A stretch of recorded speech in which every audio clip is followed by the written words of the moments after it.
यांच्या मूर्तीची प्राण प्रतिष्ठा झाली।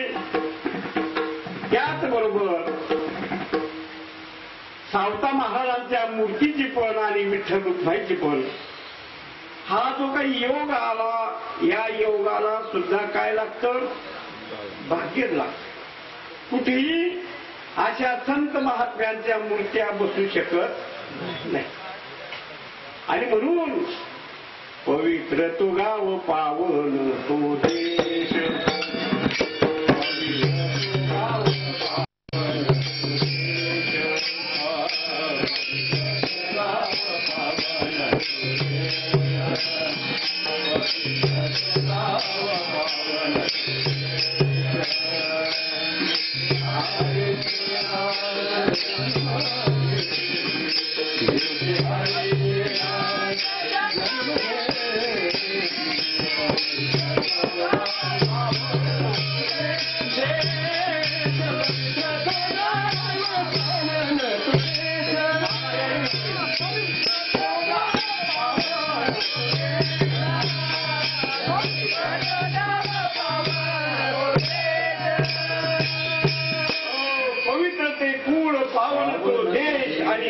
हरीचे दास। आणि असं या पवित्र गावामध्ये या मूर्तींची प्राण प्रतिष्ठा झालेली। अभिमानाने सांगतो, माझ्या माहितीप्रमाणे सद्गुरू श्रीपाद बाबा यांची ही महाराष्ट्रात जवळजवळ 51वी मूर्ती बसलेली। कितवी? हो, सज्जनाचे माप वाऱ्या हाती। कुणाच्याही मूर्त्या बसत नाही आणि बसूही शकत नाही, कुणाच्याही मूर्त्या बसत नाही आणि बसूही शकत नाही। जे संत या स्थितीला पोहोचलेले आहेत, हो, तुका म्हणे नववीद भक्ती जाणे तुझी सिद्ध, सिद्ध पुरुष काय। आणि असा हा जो काही योग आमच्या टाकळी प्रथा येथील गुरुबंधू भगिनींनी जो काही घडून आणला, कार्य करणारी आमची 2-4 मंडळी आहे पाहिजे, पण त्यांना प्रोत्साहन देणारी, साथ देणारी बरीच मंडळी असल्यामुळे हा सर्व योग घडून आला।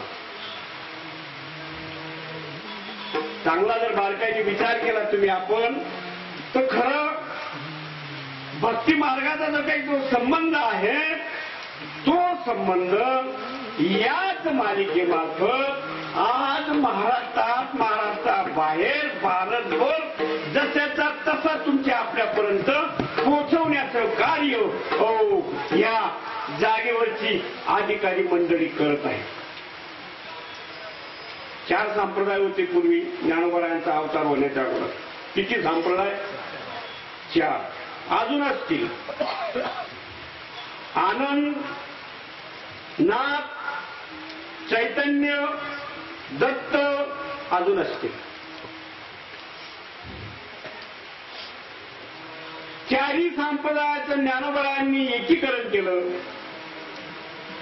4ही-5ही संप्रदायाचा संबंध अत्यंतिक दुःखाची निवृत्ती आणि परमसुखाची प्राप्ती हेतू एकच। सर्वांचं एकीकरण केलं, त्या नावाखाली कोणता संप्रदाय काढला? वारकरी संप्रदाय काढला। आणि आज त्या वारकरी संप्रदायाचं जे काही तत्व आहे, आमच्या ज्ञानोबरायांनी जे काही गुह्य समाजापुढे सांगण्याचा काही प्रयत्न केला, जो काही ज्ञानेश्वरीमध्ये आजही जसं ते तसं लिहून ठेवलं, ते तुमच्या आपल्यापर्यंत पोहोचवण्याचं काम एवढीच मालिका करू राहिली। हो, वारकरी संप्रदायाचा जो काही संबंध आहे, तो सर्व संबंध जसाच्या तसा तुमच्या आपल्यापर्यंत पोहोचवण्याचं काम एवढीच मालिका करून राहिली। आणि आज त्याची गरज आहे तुम्हाला, त्याची गरज। आणि हे पोचवण्यासाठी हो रात्रंदिवस झिजले. कोण? हो सद्गुरू श्रीपाद बाबा. नानांच्या त्यांच्या माध्यमातून नांदगाव सदोच्या योगाने बाबुराव पाटील भांगळे यांच्या योगाने बिरारी आप्पा विद्यापीठात आले. आणि आल्यानंतर जो काही या कार्याला जो काही मोठा भरभराट काय म्हणतात त्याला भरभराटी जी आली ती तिथून खरं सुरू झाली. 1986 सालापासून या विषयाची वाटचाल भरगच्च झाली. त्याच्या अगोदर आनंदी नानांते बसलेले आहेत डोंबिवली घाटकोपर वगैरे या परिसरामध्ये. पण कार्य महात्म्यांचं उत्साहाने चाललेलं होतं. पण जेव्हा शुद्ध बिजापोटी फळे रसाळ गोमटी शुद्ध बी तयार करायचं काम कुणाचं आहे? विद्यापीठाचं. जेव्हा तिकडे हे एक रोपटं आलं पाचशेचं आणि त्या रोपट्याच्या योगाने हो एवढा हा संबंध तिकडे फुलला. मोगरा फुलला मोगरा फुलला फुले मेचिताती बहरू कळियासी आला. आणि जेव्हा सुरुवात झाली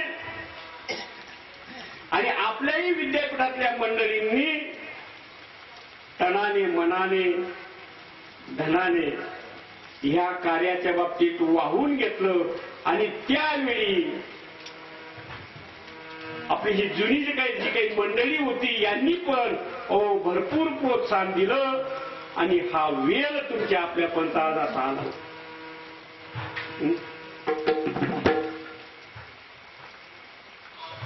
काय सांगावं या वेळाची ख्याती. जिकडे तिकडे जाऊ द्या आपल्याला वैयक्तिक मला काही घ्यायचं नाही कुणाचं आणि काही गरज बी नाही आपल्याला ते घेण्याची. पण एक अभिमान हो आमच्या सद्गुरूंचंच गुणगान गाऊन राहिले. श्रीपाद बाबांचंच गुणगान गाऊन राहिले. नामाचंच महत्व सांगून राहिले. अष्टसात्विक भावाचंच वर्णन करून राहिले की जीची गरज आज समाजाला आहे. ज्याची गरज आज समाजाला आहे. जवळजवळ 200 ते 250 अधिकारी महात्मा तयार करून गेला. हो त्यावेळी बऱ्याच मंडळीला खटकायचं मालिकेतल्या. हे बाबा कुणालाही मार घालतात, प्रबोध लवकर देतात, सर्वांना सारख्याच मध्ये देऊन टाकतात. लोकांचं ते हे पाहत नाही काय म्हणतात त्याला आचार विचाराचा संबंध पाहत नाहीत. कुणालाही अधिकार देतात. मालिकेमध्ये मजी उडत होती त्यावेळी. पण जग चलता है ऐसा भी चल, जग चलता है ऐसा भी न चल, ऐसा चलना चल तो कबीर होय चल भी चल. या पद्धतीने मालिकेमध्ये या कार्याच्या बाबतीत मागचा विचार आणि पुढचा विचार सर्व विचारात घेऊन महात्म्याने खुल्लम खुल्ला केलंय. मोकळं केलंय ज्ञान. आणि आमच्या ज्ञानवरायांच्या म्हणण्याप्रमाणे ये मराठीची नगरी ब्रह्मविद्येचा सुकाळ करी देणे घेणे सुखची वरी वहुदिया जगा. या 12व्या अध्यायाच्या ओवीप्रमाणे आमच्या सद्गुरू श्रीपाद बाबांचं मोठं योगदान झालेलं आहे आणि आहेच आणि होणारच. हो हो वहुदिया जगा ब्रह्मविद्येचा सुकाळच होणार नाही. आणि ते काम संतांचे काय मुनिया संतांचे उपकार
प्रमाण घेतलं काय सांगू आता संतांचे उपकार आणि खरोखर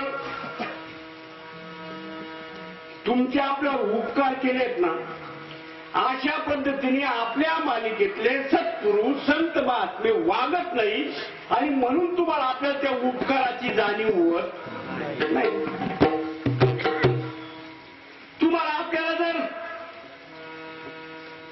इच्छा झाली माळ घालायची महिने 2 महिने फिरवत नाही, यांच्या काही दक्षिणा नाही, यांचा काही मोठं अवडंबर नाही, लवाजमा नाही, कुठे मठ नाही, तट नाही, खाण्यापिण्याचे चोचले नाही, राहण्याचे नाही, वरून नटणं ठटणं नाही, काही बिदाग्या नाही, सुपाऱ्या नाही, म्हणून त्या उपकाराची जाणीव कुणालाच होत नाही. उलट माहितीये का, शहाणे झाल्यानंतर त्यांनाच अक्कल शिकवतात नाही काय. बरोबर तुकोबारांचं म्हणणं आहे, शहाणे करून सोडावे सोडायचं जे. म्हणून असा हा जो काही संबंध आहे 12 फेब्रुवारी 1986 माळ घातली दारू सोडण्यासाठी. कुठं काय लपवायचं आपण, घातली माळ. आजच्या दिवशी गाण्याचे विचार परत प्यायला भेटणार नाही, खायला भेटणार नाही. त्यात आमचे गृहमंत्री आडवे यायचे, आपला समाज कोळी, आणि कसं त्यांना वाटलं भाऊ घालू दिली तर ठीक, नाही तर मग मी जास्त पेणार. आजच्या दिवशी सर्व ओळखीचे मित्रमंडळींना परत उदाहरीने दारू वगैरे पाजून खाऊ पिऊ घातलं. सकाळी दुसऱ्या दिवशी अनुग्रह द्यायला बसलो, घेण्यासाठी बसलो. देता देता अवस्था झाली आपल्याला.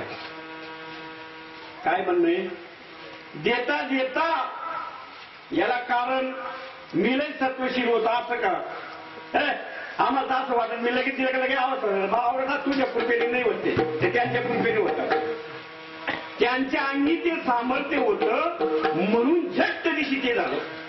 हो, त्यांच्या अंगी ते सामर्थ्य. मला ते सांगायचंय की आमच्या सद्गुरूमध्ये केवढी पॉवर होती. गाढवाचे घोडे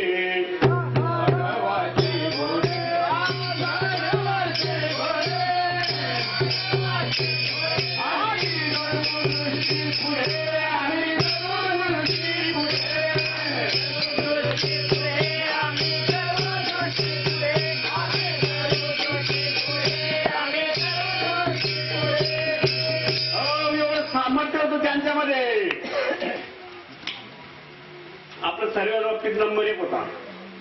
फक्त माता भगिनीच्या बाबतीत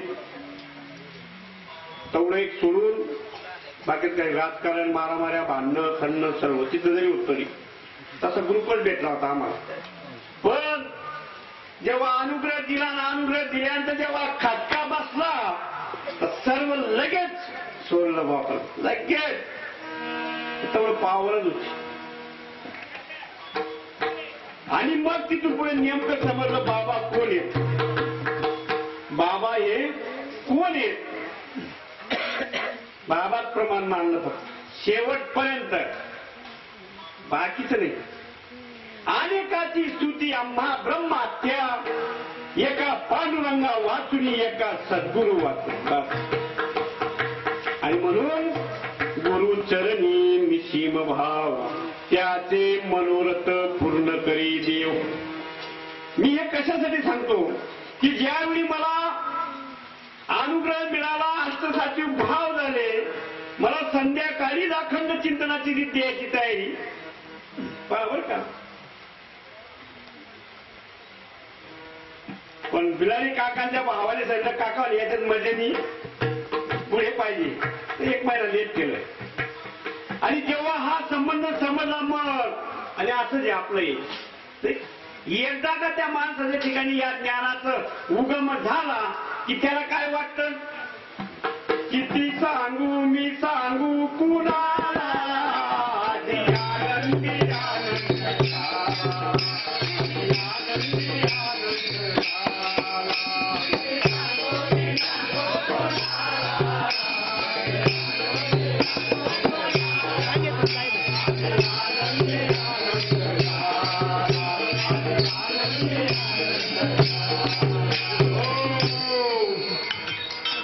आणि अशा पद्धतीने खटका बसला. एपर्यंत कुणाला सांगायला पाहिजे, आपल्या जळगाव जिल्ह्यामध्ये गेल्यानंतर गावाकडे तर नेलंच नाही, पण पहिलं डोक्यात बसले माझे मित्र शेतकी शाळेचे पांडुरंग महाजू आयरी भाऊसाहेब,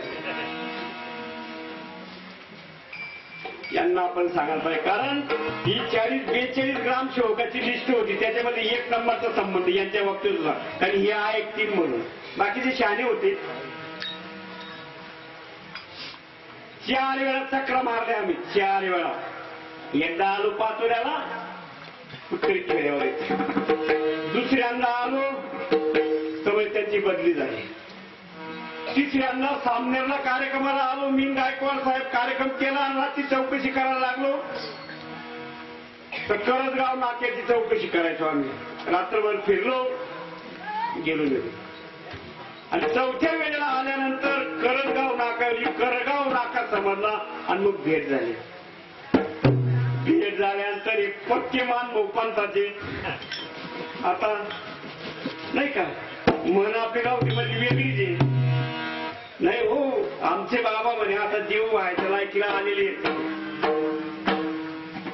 1 वेळा, 2 वेळा, 3 वेळा, शेवटी 4थ्या वेळेला मीन बिलारी काका आलो, जुनवण्याच्या मेळाव्यामध्ये उचलून नेलो. रात्रभर विषय सांगितला, सकाळी 9 वाजता तयार झाले. दिला अनुग्रह बाबांनी. अशी अवस्था झाली ना, हे असे वकले घर झाडून केले पाक, आत लाविला दीपक, देह देवाचे मंदिर आत बाहेर, आतून बाहेर निर्मळ झालं ते. आणि मग तिथून पुढे सुरुवात झाली या कार्याची. त्यांच्या योगाने हे टाकळी प्रथा, त्यांच्या योगाने दसके बर्डी, त्यांच्या योगाने देवडी, त्यांच्या योगाने चालला हा संबंध. आणि तेव्हा कुठे नेपा रती महारथी भेटले आम्हाला, आणि त्यांच्या योगाने हे एवढा संबंध घडला. बाबा एक माणूस किती महत्वाचा आहे, पण ते माणसं बी तसेच पाहिजेत, नाही का? नाही तर म्हणे पोऱ्यानी पर कई आणि हावानी उली गई. पर म्हणजे समजलं का? वळांग. आपली भाषा मग काय वळांग. लहान पोऱ्याने वळांग करी, वारा उन्हाचं काय वेगळी ती उली गई. मग तसे आमले वळांगी करायची सवय नव्हती. अरे बाप, हे फोन तेव्हा काही फोन नव्हते, पत्र. असे लोक तयार झाली. या 12 वाजेपर्यंत दिवती. तिथून पुढे मनमाड 40 गाव 5-5:30 आलं की जिथं कार्यक्रम असेल तिथं कीर्तन संपलं, अनुग्रह देणं, परत तिथून उचललं की रेल्वे स्टेशनवर. नाही तर मग ही मंडळी यांना 12 आणि 1 2 वाजेपर्यंत तसंच बसला का चाललं मनमाडून 8 वाजेपर्यंत घरी चालली ड्युटीवर. तेव्हा कुठे आपला हा विषय आपला अध्यात्म ज्ञानाचा विषय, भक्ती मार्गाचा विषय, हा विषय हो जेवढं जेवढं जेवढं जेवढं शेतामध्ये तुम्ही आपण पिकाची मेहनत मशागत करू तसं तुम्हाला आपल्याला ते पीक भरपूर उत्पन्न देतं. तसा आपला सुद्धा विषय हा तसाच आहे. आणि म्हणून आणि एवढंच नाही सर्व ते आता इथे जे काही 2-3 पैलवान आहेत आपले, हिम्मत महाराज, रमेश भाऊ, भाऊसाहेब, दादाजी पाटील यांनी तर फार फार फार फार फार भक्ती मार्गाचं तर रिहर्सल करायला सुरुवात केली. नको तिथं. आणि मग काय पाहिजे अजून? काय पाहिजे? काय परिवर्तन पाहिजे समाजामध्ये? ते कर्तव्य कर्म करून ड्युट्या सांभाळून करतायत. हो. आणि तसंच सांगितलं, आपला परमार्थच तसं आहे. हो. अर्जुनाला सुद्धा भगवंताने पहिल्यांदा त्याचं कर्तव्य कर्म करा